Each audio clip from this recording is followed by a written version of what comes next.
The midday sun beat down on the savannah. A nervous energy rippled through the assembled animals. Lions, elephants, leopards, and gazelles had gathered. They were brought together by a promise of freedom. After centuries under the suffocating rule of the British Empire, independence was within reach, but the path forward was fraught with uncertainty. Old rivalries simmered, threatening to erupt. The air crackled with tension as the Lion of the North addressed the assembly. His voice, a deep rumble, echoed across the savannah. He spoke of unity, of a shared destiny. His words, however, rang hollow to many. The memory of past grievances lingered. The gazelles, representing the Lion of Southeast, home of Aibo people, Efik, Ibibio, Ijaw, and other ethnic nationalities, listened with guarded optimism. Known for their industry and entrepreneurial spirit, they craved a nation where their hard work would be rewarded, not exploited. The elephants, symbolizing the Yoruba people of the West, watched with cautious eyes. They valued education and diplomacy, hoping for a peaceful transition. The leopards, embodying the diverse ethnicities of the Middle Belt, remained on the periphery. Caught between the larger groups, they yearned for a voice, for recognition. As the sun began its descent, casting long shadows across the savannah, the fate of the newly independent Nigeria hung precariously in the balance. The animals dispersed, each carrying the weight of their hopes and fears, their destinies intertwined. The agreements forged in the fading light proved fragile. The promise of unity soon gave way to the bitter realities of power struggles and ethnic tensions. The stage was set for a conflict that would shake the very foundations of the newly independent nation.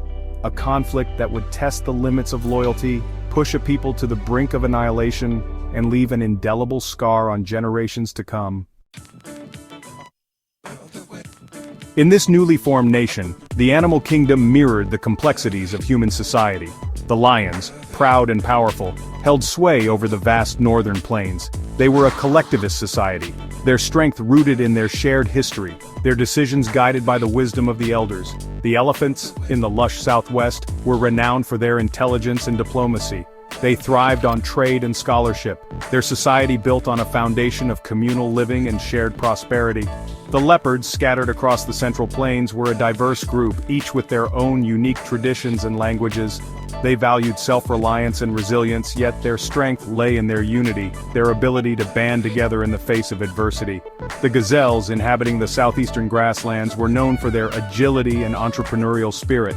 They were fiercely independent, their success driven by individual initiative and hard work. They embraced change, always striving for progress and prosperity. Their individualistic nature, however, was often misinterpreted by the other animals. The lions saw it as a threat to their authority, the elephants as a challenge to their communal values. Little did they know, these differences would become the seeds of envy and suspicion, fueling the flames of discord that would soon engulf the nation. The gazelles, with their industrious nature, began to prosper. Their trading networks extended far and wide, their markets bustling with activity. They embraced education, their young ones excelling in schools and universities across the land. This rapid progress, however, did not go unnoticed. Envy began to fester in the hearts of the lions. They saw the gazelle's success as an affront to their own dominance, a challenge to their authority. Rumors were spread, whispers of secessionist plots, of the gazelle's ambition to control the nation's wealth. The lions, fueled by fear and resentment, tightened their grip on power. They manipulated the leopards, exploiting their vulnerabilities, turning them against the gazelles. The elephants watched with growing unease, torn between their desire for peace and their fear of the lion's growing power. The fragile peace began to crumble. The gazelles, sensing the growing hostility, found themselves increasingly marginalized.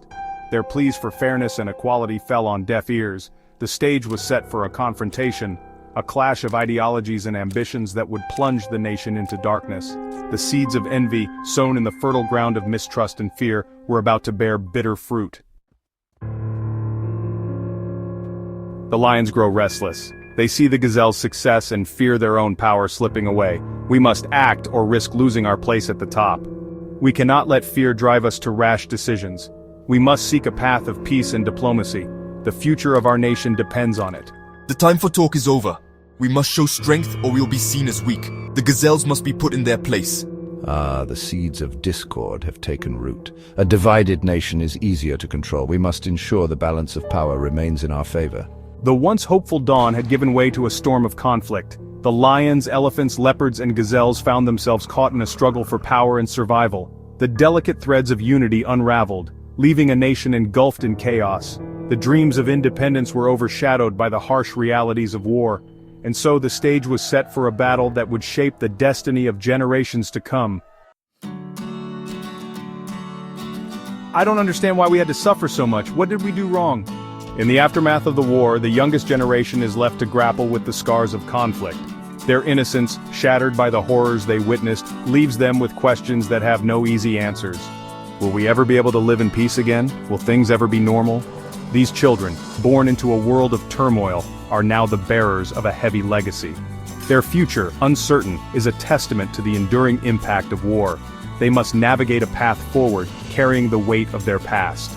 I just want to play and be happy like before. Is that too much to ask? In their eyes, the hope for a better tomorrow flickers. It is a fragile hope, but it is there. And so, a generation forged in trauma begins its journey, seeking to heal and rebuild from the ashes of conflict. The echoes of history reverberate through the land, a constant reminder of the trials and tribulations faced by those who came before us.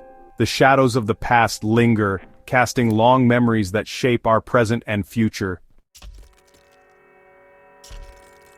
The scars of conflict remain, a testament to the resilience and determination of our people. Yet, the struggle is far from over. Indeed, the path to unity and peace is fraught with challenges. The journey is ongoing, and the fight for justice and equality continues to this day. We are the future, and we carry forward the legacy of our ancestors. We will build a better tomorrow, one where our voices are heard and our dreams are realized. The resilience of the Igbo community is a testament to their enduring spirit. Even in the face of adversity, they stand tall, their resolve unwavering. Despite the hardships, the spirit of the Igbo people remains unbroken. Our culture, our traditions, and our identity persist, a beacon of hope and strength. As we look ahead, we envision a future filled with promise and possibility. A future where unity prevails over division, and where the lessons of the past guide us towards a brighter, more harmonious world. A harmonious Nigeria is possible when citizenship is equalized and federalized. True federalism, where legacies of oligarchical regional privileges are replaced by national patriotism, and Nigerians are no longer identified by place of ancestral privileges, but by place of residence and birth, by marriage and other criteria, based on shared freedom. The alternative is equally practicable. Retain the regions, and come to the center as regions just as agreed to at independence. The war brought the states an unequal representation designed to tame the gazelles and lion of the East. Nigeria can fulfill its potentials, but she must decide if she wants to live on land or in the air. A kingdom divided against itself only stands to benefit the strangers who plot and maintain the division. You cannot be up and down at the same time. You are either operate a true federalism and let citizens be true citizens of any region or state they live and pay their taxes. But if citizens cannot freely vote and be voted for, a return to region-based structure, including return to regional resource control, may be the alternative.